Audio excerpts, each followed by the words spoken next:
les élections législatives qui auront lieu.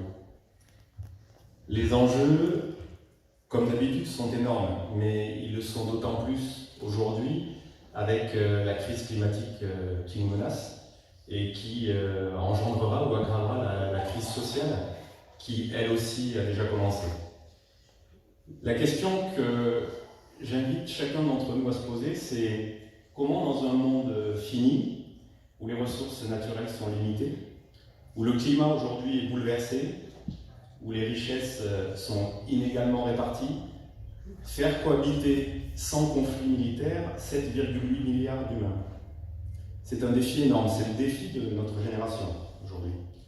Et accessoirement, c'est donc le défi de Pierre et Mylène, qui seront élus députés et qui devront trouver des solutions pour qu'on évite ces conflits dans le cadre de l'Assemblée nationale.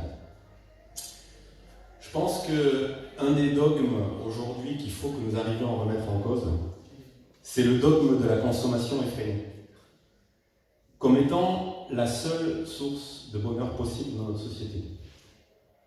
On nous inflige des désirs qui nous affligent, disait Alain Souchon. La question qu'on peut se poser, c'est est-ce que ces désirs qu'on nous inflige à coup de publicité nous rendent réellement heureux?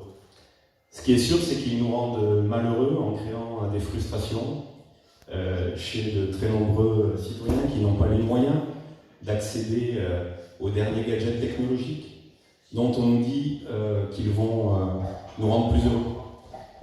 Alors ils ne nous rendent pas forcément plus heureux, mais ce dont on est sûr, c'est qu'ils contribuent à détruire les ressources naturelles de notre planète. On devra, dans les années qui viennent, promouvoir la sobriété heureuse. Le fait de renoncer à la société de consommation ne fera pas de nous des gens plus malheureux. Ça fera de nous des gens plus épanouis. Mais ça, il faut que ce soit un message politique qui soit porté aujourd'hui par nos élus.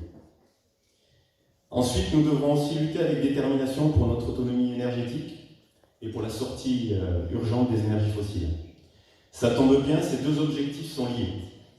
Les scénarios peuvent varier pour les atteindre, sortir au plus vite du nucléaire ou accroître la période qui nous conduira au 100% d'énergie fossile, d'énergie renouvelable, pardon. Mais le but reste le même.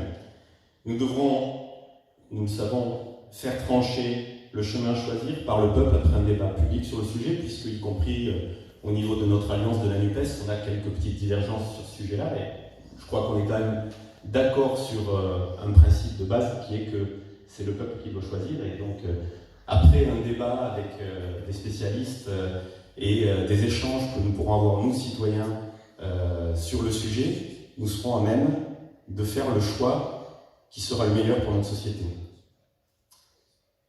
Nous devrons également lutter activement pour notre autonomie alimentaire et pour la transformation écologique de notre agriculture.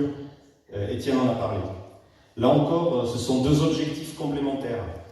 Le soutien au modèle agricole biologique, à l'agroforesterie, à la permaculture, qui sont des modèles autonomes au niveau des intrants et inscrits dans l'économie circulaire, permettra de se soustraire à la dépendance des engrais chimiques, dont je rappelle qu'ils sont fabriqués à partir de gaz naturel, dont le principal pourvoyeur est aujourd'hui la Russie, et des pesticides de synthèse, dont je rappelle qu'ils sont fabriqués à partir des énergies fossiles, du pétrole et de la pétrochimie. Et donc promouvoir un modèle agricole biologique, écologique, c'est non seulement bon pour notre environnement, mais c'est également bon pour notre économie, puisque le modèle agricole conventionnel est dépendant d'énergie ou de matières premières que nous n'avons pas sur notre territoire.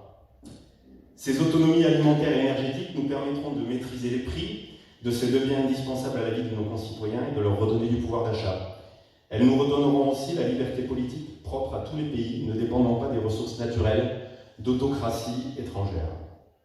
Ces combats, comme ceux d'une culture accessible à tous, d'une plus juste répartition des richesses, de l'accès aux soins, d'une éducation de qualité, sans distinction, de la lutte contre les inégalités hommes-femmes, pour la promotion du vivre ensemble, contre le communautarisme et pour la laïcité, d'un renforcement de nos moyens de défense vis-à-vis des menaces extérieures, nous devrons les mener à l'échelle européenne avec les partenaires qui voudront bien travailler à cette tâche avec nous. Aujourd'hui, sur notre 9e circonscription du Rhône, je ne vois qu'un seul candidat à même de porter ses projets et à même de les défendre à l'Assemblée nationale. Qu'une seule candidate, c'est donc Mylène et Pierre, son suppléant. Donc je vous invite nombreux non seulement à voter pour eux dans le cadre des élections qui approchent, mais aussi à faire campagne et à convaincre autour de vous le maximum de personnes pour que nous puissions transformer notre société en profondeur pendant les 5 prochaines années qui viennent. Je vous remercie de votre attention.